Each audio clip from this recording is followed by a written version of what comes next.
What's up, guys? Anthony here with Empire Music and empiremusic.com. We're here in Pittsburgh, Pennsylvania. If you need anything, give us a call, 412-343-5299. You can always email me directly. It's anthony@empiremusic.com. New pedal day. It's always a good one for me because I'm a pedal junkie, as everyone here in the shop knows. We're checking out the Fender Trapper Bass Distortion. Super, super cool. I'm impressed with this thing, as I always am with Fender pedals. They're I don't even want to say they're like an underrated pedal anymore because they're kind of becoming commonplace, but everything they come out with is really nice. Super rugged, very functional. Sonically, they always kind of bring something a little bit different to the table too. And usually a pretty comfortable price point. I think this comes in around $169 if I'm not mistaken. Don't quote me on that. I'll put a link below. I might be wrong. But nonetheless, what's cool about this is you get two different channels of distortion, so like a 1 and a 2. The 1's really straightforward. We'll flash a little graphic up on the screen. There's the 3 knob setup where it's just like level, gain, and tone. Then the second channel has a crossover built into it, so we can really tailor in what our fundamental bass tone is. So that's a 5 knob setup. It also has level, tone, and gain, but then has a frequency selector, and it has kind of a sub selector to really put some oomph in your bass signal, which is, as bass players, we know a lot of times overdrives and distortions can kind of sap some low end out. So, you're on a gig and you're playing and the low end's very present, then you click that on, all of a sudden it's like, where do you go? Where's the bass? Not in this case, because it is built specifically for us low enders, which I always appreciate. So I'm gonna run through like 6 different tones that I, kind of just messing around in the shop that I kind of liked. We'll put some graphics on the screen to show you what those are as I play. I'm gonna do some fingerstyle stuff, do some pick stuff.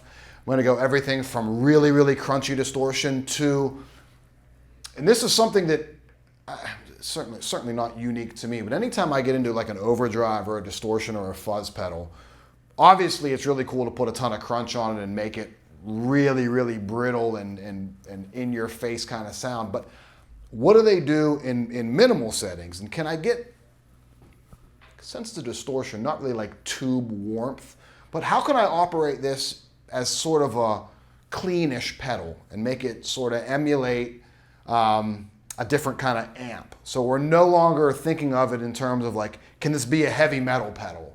Like, could I play this on a soul tune? Could I play this on a funk tune and it not be overly like distorted, so to speak? So I'm gonna try and get you through a range of sounds here. So yeah, check it out.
Cool, killer, right? So like 6 different tones out of this pedal, and you could dial 2 of those up at once.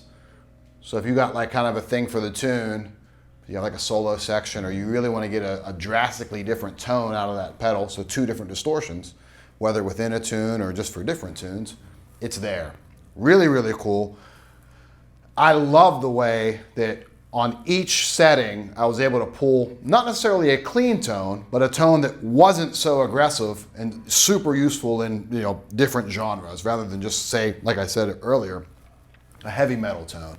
So any questions you have, feel free to call me at the shop, 412-343-5299. Email me directly, anthony@empiremusic.com. Subscribe to us on YouTube, Facebook, Instagram, all that stuff. and we're here for anything you need. Thank you.